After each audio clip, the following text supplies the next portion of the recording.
Assalamu alaikum туугандар. Ушундай менде 2 жаштан өткөн Эдилбай кочкору бар. Бирөөсү имына, бирөөсү карасы. Булар жашы почти бирдей. Мына карасы 1 ай жашыраак. Бул Казакстандан алып келген, башын 70 миңден. Мындай кочкорлорду койгом. Алардын козулары мына ак койлордон түшкөн козулары бар. Kevirkileri taza, kuyruktu. Kevirkileri dümü menen, may dümü menen. Şunday dostlar.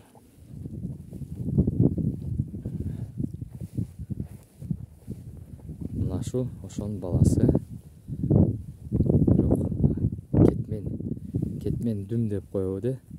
Ketmen kuyruk dep koydu. Ketmen kuyruk. Oşoş болуп калды.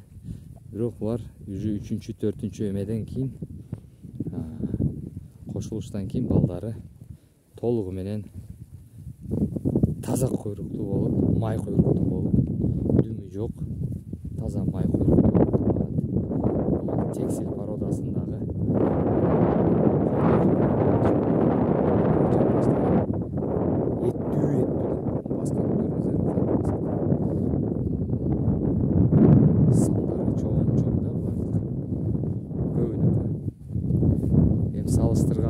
салыштырсак, бойлору бийик эмес. Эдилбай кочкор. Ал бийик действительно.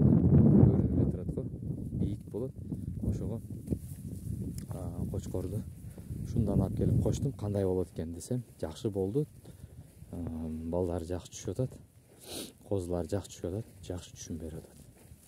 Достор, кимге кызык болсо, бүгүн 15 октябрь. Çöp orun bizde заготовка бүттү.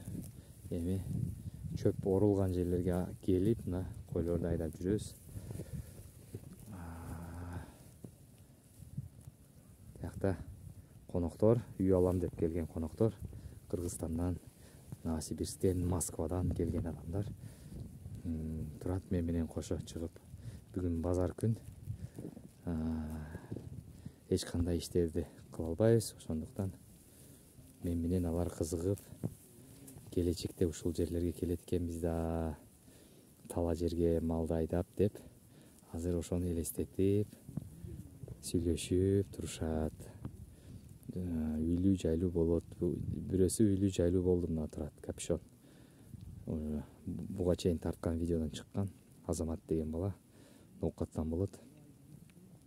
Мына 2 баланыкы эми болот буюрса, наркы почти болду. Эртең документин көрөбүз. Документи сонун болуп, нормальный болсо, эме кылабыз, келишимге өтөбүз. Ошол достор.